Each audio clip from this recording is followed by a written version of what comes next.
특송과 반주 감사드립니다. 저희들 함께 오늘 이 시간 말씀 볼 때요. 오늘 본문은 누가복음 2장 1절에서 7절까지 말씀입니다. 저희들 다 함께 일어나셔서 누가복음 2장 1절에서 7절까지 하나님 말씀 함께 교독하도록 하겠습니다. 다 함께 일어나셔서 누가복음 2장 1절부터 7절까지 저희들 교독하도록 하겠습니다. 다 찾으셨으면 제가 먼저 1절부터 읽도록 하겠습니다. 그 당시에 카이사르 아우구투스가 칙령을 내려 온 세상이 조세 등록을 하게 하였는데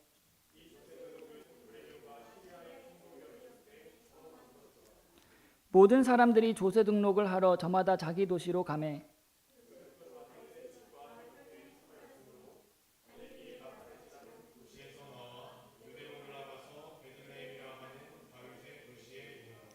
자기의 정혼한 아내 마리아와 함께 조세 등록을 하려 하였는데 그녀가 아이를 베어 배가 불렀더라.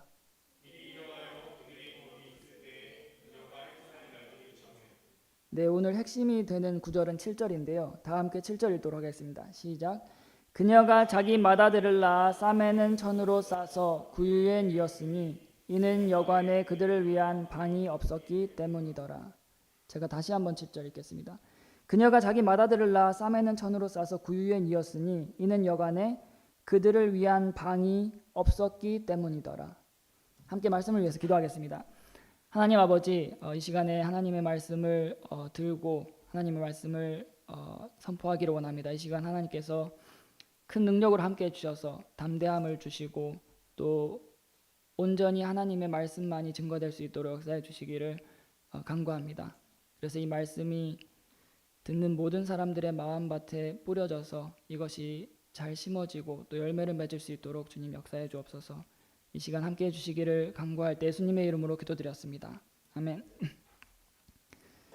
제가 개인적으로요 미국에 다녀온 이후로 연말 그리고 크리스마스 시즌을 더 좋아하게 됐습니다. 그래서 한국에 있을 때도 물론 이제 연말 이런 분위기나 뭐 크리스마스쯤이 되면 그런 분위기들이 모든 사람들이 좋아하잖아요. 근데 이제 사실은 미국 사람들한테는 큰 뭐 설날이나 추석 같은 명절처럼 크리스마스 그 시즌이라는 그 기간이 미국 사람에게는 우리에게 큰 명절 뭐 설과 추석처럼 그 사람들에게 굉장히 큰 명절입니다. 크리스마스라는 것이.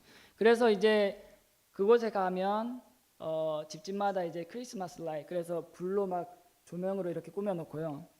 그런데 그런 스케일이 이제 한국이랑은 비교가 안 돼요. 여러분들 나중에 사진을 한번 찾아보시면 좋겠는데 정말 그런 걸 꾸며놓은 것이 정말 어마무지하게 꾸며놓습니다. 그래서 그런 것들도 보고 그리고 이제 교회에서도 항상 12월이 되면 이 주탄생 감사 예배와 관련된 그런 찬양들이 계속해서 이제 틀어지고요.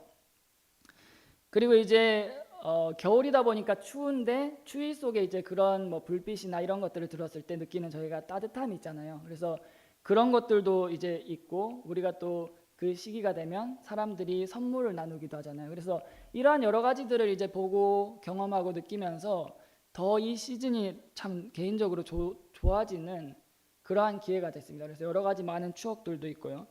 하지만 이제 여러분들 알다시피 크리스마스에 대해서 사실은 그리스도인들 가운데 부정적인 시각을 갖는 사람들도 사실은 많이 있죠. 물론 이제 우리가 알다시피 성경에서 명확하게 말씀하고 있지 않기 때문에 우리가 12월 25일 날이 예수님께서 탄생하신 날이 아니다라는 것은 모두 다 알고 있습니다. 하지만 이제 우리가 분명하게 알 수 있는 것은 하나님이신 그 예수 그리스도께서 언젠가 한 번은 이 땅에 아기의 몸을 입고 태어나신 것은 분명한 사실이죠. 그래서 이제 우리가 연말이 되었을 때에도 그리고 모든 사람들이 심지어 믿지 않는 세상 사람들이 크리스마스에 대해서 얘기할 때 교회에서 만약에 그분의 탄생에 관한 말씀을 만약에 듣지 못하고 그냥 넘어가게 된다면 너무나도 아쉬울 것입니다. 왜냐하면 우리가 특별히 마가복음, 누가복음에 나와 있는 그 예수님의 탄생에 관한 그 말씀들 속에 단순한 예수님의 어떤 탄생 그 사실을 넘어서는 영적인 진리와 교훈들이 너무나도 많이 담겨 있기 때문이에요. 그래서 이 귀한 말씀들을 우리가 연말에 보지 못하고 또 함께 나누지 못하고 묵상하지 못한다면 교회에서 너무나도 아쉬운 일이 될 것입니다. 그리고 더 나아가서 예수 그리스도의 성육신, 즉 예수 그리스도의 아기의 몸을 입고 사람으로 태어나신 그 사건은 어쩌면 인류 역사상 가장 위대하고 큰 사건 중에 하나일 것입니다. 가장 위대하고 큰 사건 중에 하나일 것입니다.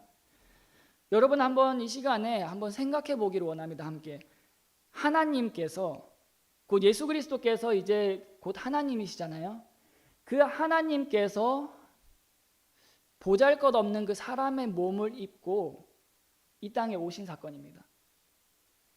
세상을 모두 창조하신 그 창조자께서 그 낮고 낮은 이 땅에 사람의 몸을 입고 오신 그 사건입니다. 우리가 그런 것을 생각할 때 사실은 이것이 세상에서 우리가 볼 수 있는 가장 큰 겸손이죠.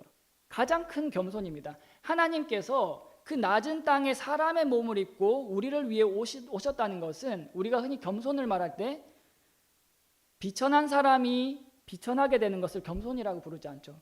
높은 사람이 자신을 낮출 때 그것을 우리가 겸손하다라고 느낍니다.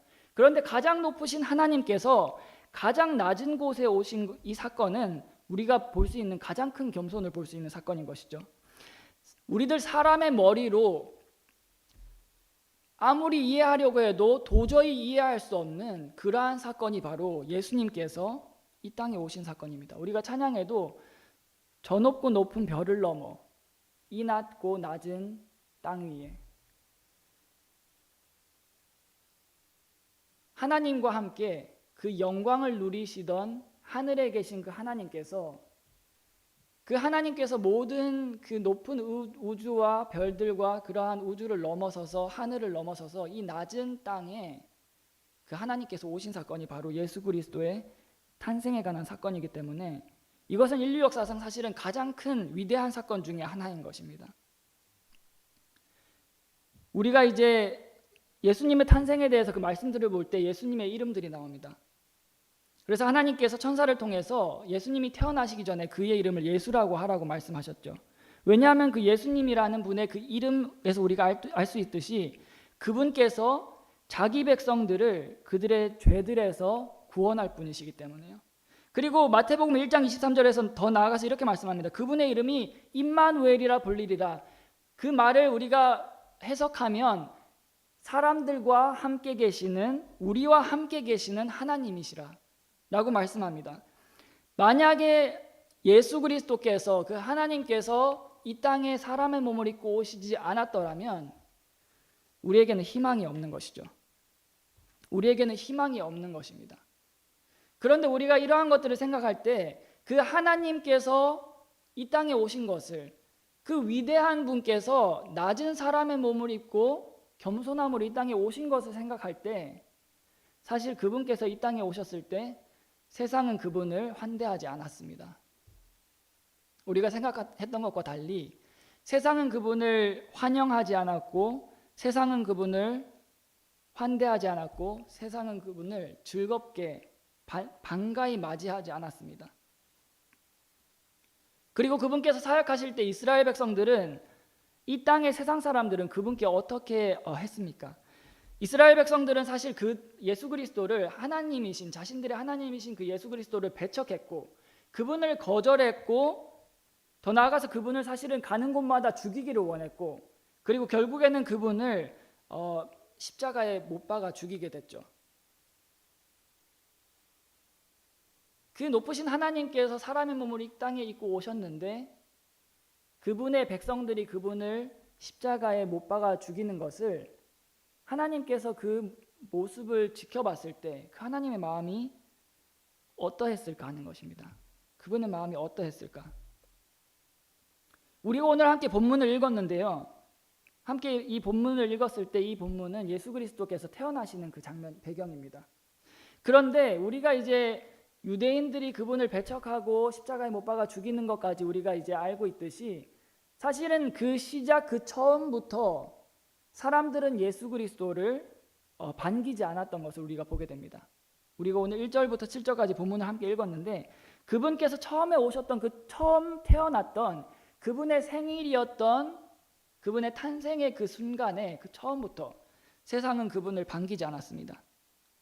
이제 우리가 본문을 보면 그 본문 배경에는 이렇게 시작합니다. 카이사르 아우구스투스 왕이 칙령을 내려서 모든 사람들이 이제 조세 등록을 하도록 칙령을 내렸고, 그래서 모든 사람들이 조세 등록을 하기 위해서 자기의 도시로 갔다라고 성경이 말을 하고 있죠. 그래서 이제 오늘 본문과 같이 요셉과 마리아도 자신들의 도시였던 베들레헴으로 가게 된 것입니다. 그런데 이제 그 시기에 하필 탁 맞물려서 마리아가 배가 많이 불러오는 그 시기에 베들레헴에 가게 됐습니다. 그리고 그곳에 머무는 동안 이제 출산의 시기가 점점 임박했고 베들레헴 그 땅에서 아이를 낳아야만 하는 그러한 상황이 온 것이죠. 그래서 이제 요셉과 마리아는 출산을 하기 위해서, 아이를 낳기 위해서 마땅한 장소를 찾았을 것입니다. 그래서 우리가 본문을 보면 여러 장소를 찾는 가운데 아마 그들이 머물 수 있는 숙소, 그러한 곳을 위해서 여간의 방들을 찾았던 것으로 보입니다. 그런데 성경은 우리들에게 이렇게 말씀하고 있습니다. 그녀가 자기 맏아들을 낳아 싸매는 천으로 싸서 구유에 뉘었으니 이는 여관에 그들을 위한 방이 없었기 때문이더라. 그들을 위한 방이 없었기 때문이더라. 곧 이제 예수 그리스도의 탄생을 위한 방이 없었기 때문이더라. 예전에 한국에 있을 때도 마찬가지였고요. 미국에 이제 처음 갔을 때도 마찬가지였고, 보미 자매랑 저랑 이제 둘이 있으면서 차 타고 운전을 하거나 이렇게 길을 다닐 때 가끔가다 했던 대화들이 있어요. 그래서 한국에 있을 때도 그랬고, 미국에 이제 처음 갔을 때 저희가 살 집을 구해야 되는데 렌트비는 너무 비싸고, 그런데 이제 도로들을 다니면 전부 다 집이에요. 전부 다 집이고 전부 다 아파트고 사람이 살 수 있는 집들인데, 그래서 저희가 서로 이제 둘이 항상 이런 얘기를 했어요. 이렇게 집이 많은데 왜 우리를 위한 집은 없을까? 그래서 한국에 왔을 때도 저렇게 아파트들이 높고 정말 아파트마다 수없이 방들이 많이 있는데 왜 우리를 위한 방이 없을까? 집이 없을까? 이런 우스갯소리 같은 대화를 했던 적이 기억이 납니다. 그런데 예수님께서 사람의 몸을 입고 이 땅에 태어나셨을 때, 마리아의 배를 통해서 그분께서 출산하셨을 때 그분을 위한 방이 성경에서 없었다고 말씀합니다. 그래서 성경에는 그분을 위한 방이 없었기 때문에 그분을 천에 싸서 구유에 뉘었다고 성경이 말씀하고 있죠. 여러분들 잘 아시다시피 구유라는 것은 가축동물의 먹이를 담는 여물통이죠. 그것이 바로 구유입니다. 가축의 음식을 놓는 여물통이죠. 그곳은 아마 저희가 생각하기로는 어두웠을 것입니다. 저희가 생각하기로 그곳은 냄새가 났을 거예요. 가축들의 어떤 더러운 냄새가 났을 것이고, 그곳은 더러웠을 것이고요. 청결하지 않았을 것입니다. 그곳은 겨울이었기 때문에 차가웠을 것이고요. 그곳은 아이를 출산하고 막 출산한 그 아이를 내려놓기에는 어쩌면 최악의 장소였을 것입니다. 최악의 장소였을 것입니다. 그렇다고 해서 우리가 이제 잘못 생각해서는 안 되는 것이, 우리가 생각하는 오늘날의 그 서울의 겨울, 너무나도 오늘 추웠잖아요, 날씨가. 그러한 막 눈이 내리는 영하로 떨어지는 그러한 겨울을 사실은 우리가 생각하면 안 되는 것이죠. 이스라엘의 그 당시의 겨울이었을 것으로 저희가 알고 있는데, 물론 이제 영하로 떨어지지 않은 영상의 날씨였을 것입니다. 그럼에도 불구하고 이스라엘은 일교차가 굉장히 큰 지역이기 때문에 밤이 됐을 때 굉장히 춥다고 느껴질 정도의 어떤 그러한 날씨였을 것으로 우리가 짐작할 수 있습니다. 어쨌든 우리가 생각하는 그러한 눈이 내리는 차가운 겨울이 아니었다고 할지라도 그것은 굉장히 차가웠을 것이고, 갓 태어난 피가 묻어있는 그 아이를 천으로 닦아서 누이기에는 최악의 장소였던 것이죠. 그런데 성경은 그분께서 구유에 누이신 그 이유가 오늘 본문에서 그들을 위한 방이 없었기 때문이더라라고 말씀합니다. 그런데 굉장히 모순되는 것은 예수 그리스도께서 나중에 요한복음 14장에서 우리들에게 말씀하시기를 내 아버지 집에 거할 곳이 많도다. 그렇지 않으면 내가 너희에게 말해 주었으리라. 내가 너희를 위해 처소를 예비하러 가노니. 예수 그리스도께서는 우리를 위한 방을 예비하시기 위해서, 그리고 그분은 실제로 우리를 위하여 모든 사람들이 들어갈 수 있는 그 수많은 방을 예비하셨는데 정작 하나님이신 그 예수 그리스도께서 이 땅에 오셨을 때는 그분께서 출생할 수 있는, 그분께서 잠시 출산할 수 있는 그 빌릴 수 있는 장소조차 그분을 위한 방 하나가 없었다고 성경이 말씀합니다. 오늘날에도 여전히 세상 사람들의 마음은 차갑고요. 오늘 우리가 이제 추운 가운데도 어떤 비전을 가지고 숭실대에 가서 사람들에게 전도를 했습니다. 하나님께서 분명히 우리 그 활동을 통해서 귀한 열매들을 보여주셨고 또 앞으로 주실 거라고 믿어요. 그럼에도 불구하고 오늘날 세상 사람들이 어떤지 우리가 살펴보면 그들의 마음은 차갑고요. 그들의 삶은 너무나도 바쁘고 그들은 이제 삶이 더 이상 빈곤하거나 궁핍하지가 않습니다. 먹을 것이 없어서 굶어 죽거나 그렇지 않기 때문에 그들은 너무나도 삶이 자신들을 위한 것으로 가득 차 있고 그들에게는, 그들의 마음에는 예수님을 위한 방이 없습니다.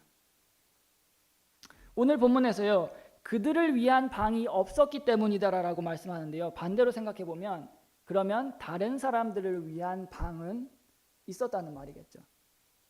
베들레헴에 수많은 방들이 있었고 다른 사람들을 위한 방은 충분히 있었지만 예수 그리스도를 위한 방이 없었다라는 것을 성경이 말씀하고 있습니다. 그런데 오늘날에도 세상 사람들의 그 마음에는 예수 그리스도를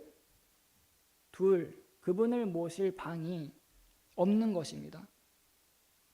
그렇다면 오늘날 그리스도인들은 어떻습니까? 그리스도인들은 오늘날 조금 더 직접적으로 우리들에게 적용해서 오늘 이 밤에 우리들의 마음은 어떻습니까? 우리들의 마음의 방은 어떻습니까?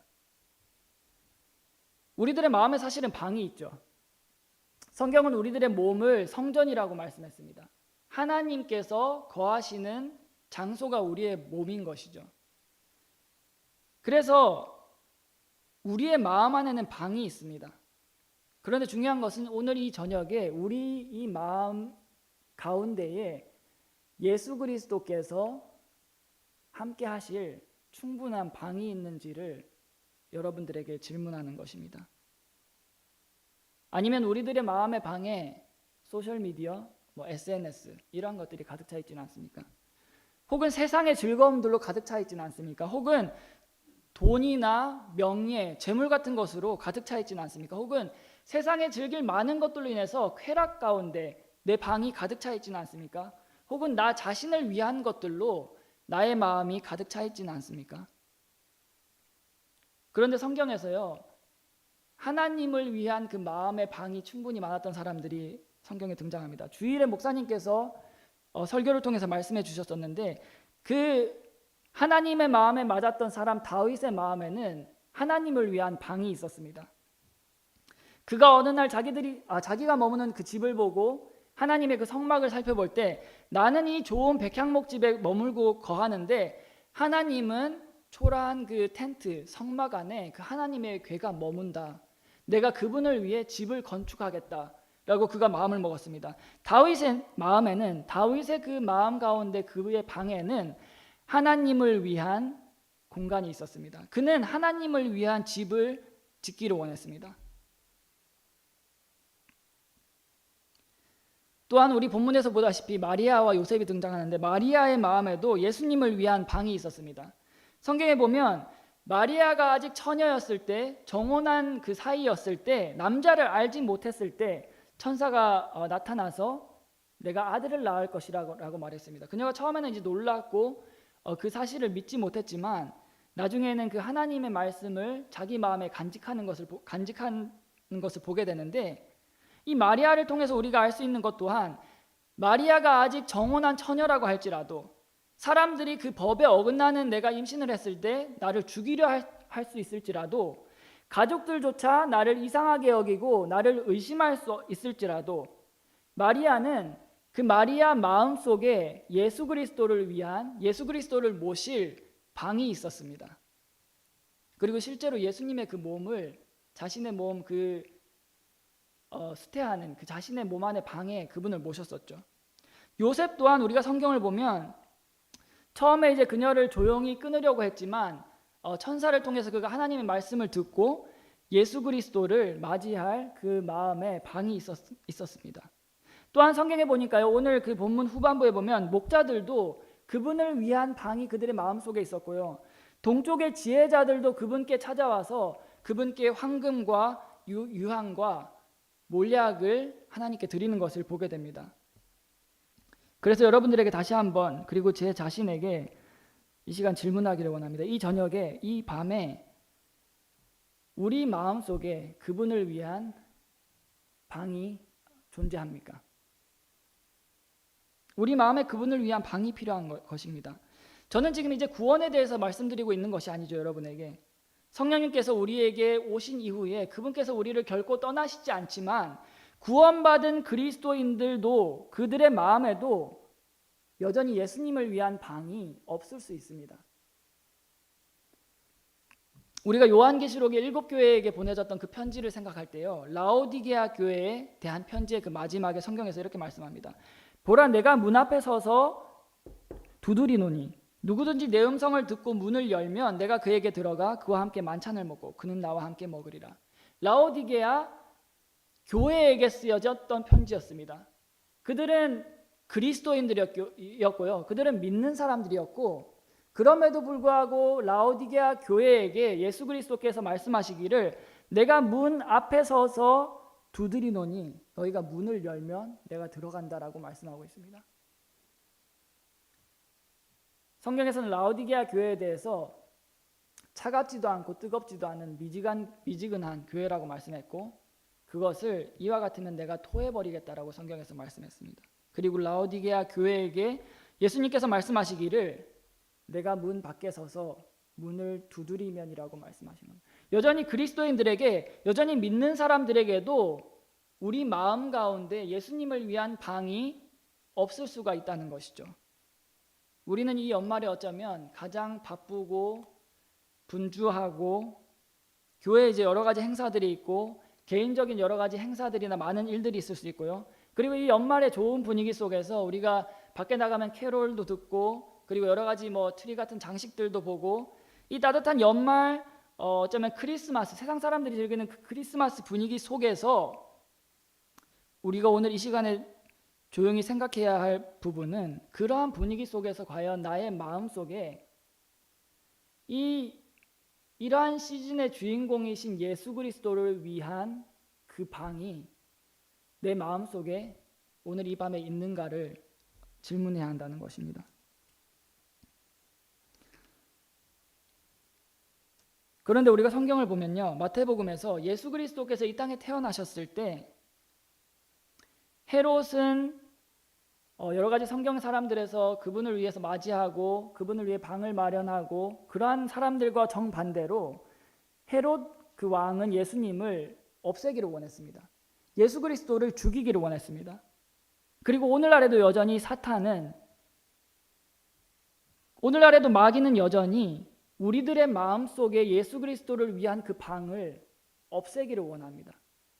우리가 가지고 있는 그 예수 그리스도를 위한 공간과 그분을 위한 그 방, 룸을 모두 빼앗기기를 원하고 그것을 없애버리기를 원하는 것이죠.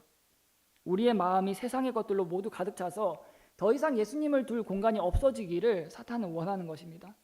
여러분들이 저녁에 혹시 느헤미야기를 기억하십니까? 느헤미야가 그 위대한 비전을 가지고 불타는 성벽, 무너져가는 성벽을 봤을 때 그것으로 인한 긍휼히 여기는 마음을 가지고 그것을 재건해야겠다는 비전을 가졌을 때 그는 결국 하나님의 능력과 함께 성벽을 재건했습니다. 그 무너지고 불탔던 그 성벽을 다시 세우고 성전을 잘 보호하기를 원했습니다. 그런데 우리가 성경 그 느헤미야기 후반부에 보면요, 굉장히 흥미로운 사건이 나오는데, 느헤미야가 그 위대한 일을 이루고 난 이후에 잠시 자리를 비웠던 그 부재했던 사이에 어떤 일이 일어났었는지 여러분 기억하십니까? 그가 잠시 자리를 비웠던 그 사이에 성전에 있었던 그 방 가운데 하나를 제사장이 도비야에게 제공해 주었습니다. 도비야에게 그 성전에 있던 그 방을 내주었던 것이죠. 도비야가 여러분 누구입니까? 그는 암몬족 속의 통치자였고요, 산발락과 그 사마리아 사람들과 연합해서 느헤미야와 그 유대인들이 성벽을 재건하려고 노력할 때 그들을 비난하고 그들을 비판하고 그들을 조롱하고 그들을 방해하려고 음모를 꾸미고 그들을 철저하게 괴롭혔던 그들의 대적이었습니다. 그들을 철저히 무너뜨리기 위해서 그 일을 이루지 못하기 위해서 끌어내리려고 했던 그러한 사람들 가운데 대표를 했던 사람이 바로 도비아였죠. 그는 느헤미야의 그리고 이스라엘 백성들의 대적이었습니다. 그런데 성경에 보니까 제사장 엘리야십이 그 대적이었던 도비아에게 방을 내주었다라고 성경이 말씀합니다. 그런데 도비아가 머물렀던 그 제사장이 제공했던 그 방은 성전이었죠. 그리고 그것은 곧 하나님의 집이었습니다. 그가 머물던 그 방은 거룩한 방이었고요. 그가 머물던 그 방은 구별된 방이었습니다. 그리고 그가 머물렀던 그 방은 특별한 목적이 있었던 방이었습니다. 그럼에도 불구하고 느헤미야가 잠시 자리를 비웠던 그 사이에 제사장이 그 방을 도비아에게 내어주었던 것이죠. 그 대적이었던 그들의 공공의 적이었던 사람에게 그 방을 내어준 것입니다.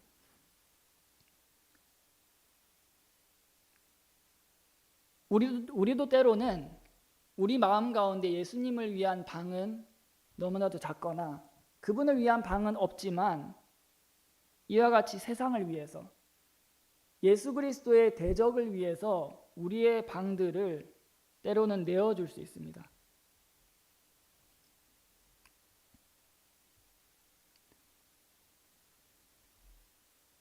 그런데 느헤미야가 이것을 해결하기 위해서 어떻게 했는지 여러분 아십니까? 도비아가 머물렀던 그 방 안에 느헤미야가 돌아온 즉시 그 사실을 알고 그 방에 가서 도비아의 모든 물건들을 방 밖으로 내어 던졌고요. 그 모든 것들을 내버렸고 다시 방을 깨끗하게 정결하게 만들었고 그 방을 원래의 목적에 맞게 되돌리는 일을 했습니다. 오늘 이 저녁에 우리들의 예수 그리스도의 방을 회복을 위한 해결책도 동일하게 마찬가지죠.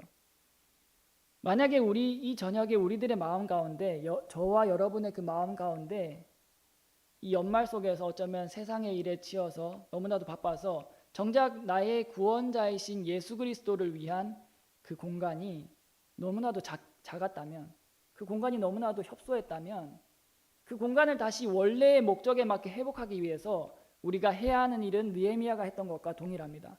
우리의 마음 가운데 있는 도비아의 그 모든 물건들을 밖으로 내던지는 것이죠. 그것은 모든 것을 버리는 것입니다. 그리고 다시 나의 그 마음의 방을 깨끗하고 정결하게 청소하고 거룩히 구별한 이후에 그 안을 다시 예수 그리스도를 위한 방으로 그분께 내어드리는 것입니다. 다시 내 마음 안을 예수 그리스도로 충만하게 채우는 것이죠. 그리고 우리가 그리스도인으로서 우리 마음 가운데 우리의 마음의 방에 예수 그리스도로 가득히 충만하게 채우게 된다면 우리는 전과 동일한 삶을 살지 몰라도 전과는 전혀 다른 사람이 될 것입니다. 전혀 다른 그리스도인이 우리가 될 것입니다. 만약에 우리가 우리 안에 있는 그 세상에 있는 모든 것들을 내던지고 모든 것들을 지우고 삭제하고 버리고 전에 그 모든 습관들을 다시 한번 원점으로 되돌리고자 하고 그 모든 것을 정결하게 했을 때 그리고 다시 예수 그리스도를 내 마음 안에 충만히 채웠을 때 우리는 전과 전혀 다른 그리스도인의 삶을 능력 있는 그리스도인의 삶을 살 수 있게 될 것입니다. 오늘 여러분과